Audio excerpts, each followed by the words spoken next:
has a bubbled area that they basically try not to leave in order to minimise mixing. Tengo un móvil o no tengo un móvil. Unusually, the school hasn't had any confirmed cases of COVID-19, but is prepared should there be one, with close contacts of anybody infected to be traced and isolated. And the one good thing about schools being able to stay open is that sport for young people can continue, unlike outside of school where it's effectively banned. The students on the whole feel better to be in school than at home like the last lockdown. Soon we're going to be making masks mandatory in the corridors and things, and I think that will make a big difference. You mix, but we're not allowed in other people's classrooms. You're only allowed to stay in your one classroom. We have hand sanitized, we have different lunch times and break times, so we barely see anyone else from any other year group. So I feel safe, yeah. But there's always a little bit of worry because cases are rising. This time around, there's not the social isolation that came with the first time, and I think being able to be at the school within a community is really beneficial for my mental health, and I think I can speak on behalf of students across the country. Many pupils travel by bus, so bubbles have to be maintained here. But on the whole, education is certainly open for business this time around. Kevin Reid, BBC Midlands Today, Warwickshire. Well, last night's football didn't do much to cheer us up, did it? All three of our championship sides were in action and all three lost in injury time. Birmingham City took the lead at home to Wycombe Wanderers but paid for a poor second-half display when Christian Peterson's own goal gave Wycombe a 2-1 win. Stoke City felt hard done by Watford, who took a controversial lead. Tom Cleverley's shot didn't appear to cross the line before goalkeeper Angus Gunn was bundled into the net. Watford went on to win 3-2. And Coventry City lost in injury time at Nottingham Forest. Forest won this debatable penalty in the 97th minute at the City Ground. Lyle Taylor scored from the spot to inflict a 2-1 defeat on the Sky Blues. Well, with all that's been going on right now, you'd be forgiven for not realising it's bonfire night tonight. But with lockdown keeping everyone at home, the traditional bonfire and fireworks events have all been cancelled. In Dudley, though, residents across the borough are being told to look skywards this evening for a special display that everyone should be able to see from their doorsteps. Our Black Country reporter Ben Godfrey is at Russell's Hall Hospital in Dudley for us right now. And Ben, the display is being dedicated, isn't it, to NHS and other frontline workers?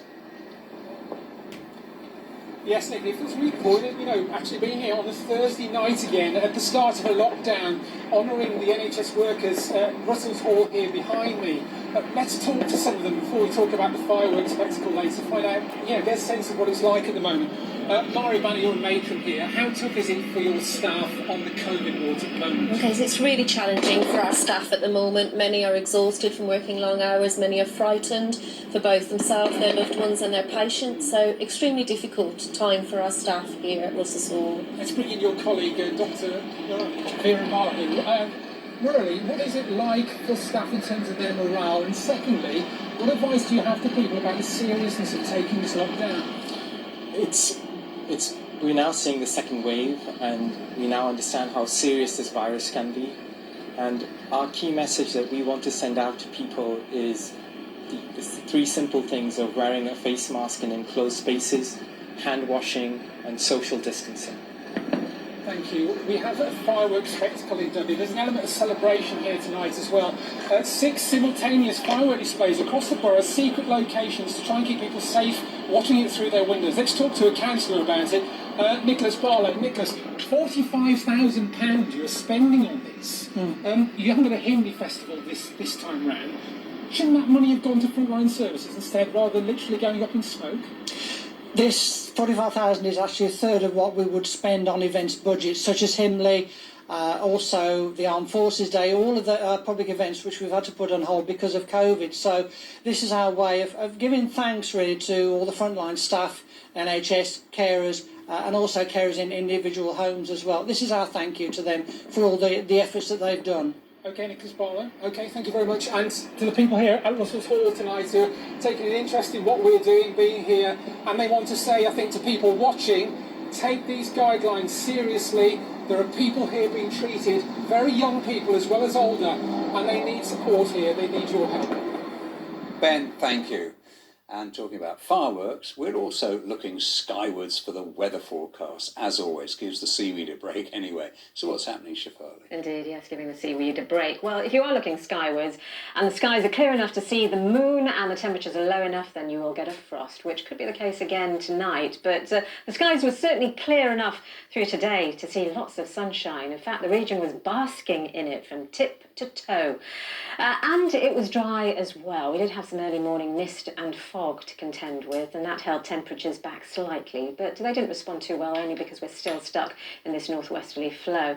But in terms of weather over the weekend, well, we've got things warming up a little bit. By the time we get to Sunday, temperatures could be up to about 15 Celsius, but we have also got some outbreaks of rain feeding northwards, but not too bad. It still looks largely dry.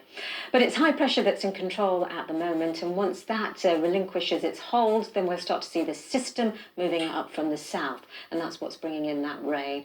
But the breeze is going to pick up slightly as well towards the end of the weekend. At the moment, things are looking calm for bonfire night. Not that it means too much at the moment. It is going to be a traditionally misty and foggy night, in places that is. It's something that I remember from all the years that I've been doing this, but we've got some clear skies across us as well, and the temperature's going to fall away to about 3 to 6 Celsius. It's not as cold as it has been, but I think still in the countryside those values will fall low enough for a touch of frost into the morning tomorrow, and then all of that clears. We're picking up a bit of a breeze from the southeast, and that's going to push all of that cloud further northwards, and we're looking at much brighter, sunnier conditions right across the board. In fact, today was sunny, so it's probably going to be a repeat of that, but temperatures ranging from 10 to 12 Celsius. And then looking further ahead into the start of the weekend, by tomorrow night, we've got this cloud starting to increase from the south ahead of that system that's moving in later during the weekend, that Saturday night into Sunday. It'll hold those temperatures up, but it does mean that most of Saturday, although dry, it will be mostly cloudy. Thanks, Shefali. And that was the Midlands Today. We'll be back at 10:30 with your late update. Have a good evening, and please stay safe. Bye for now.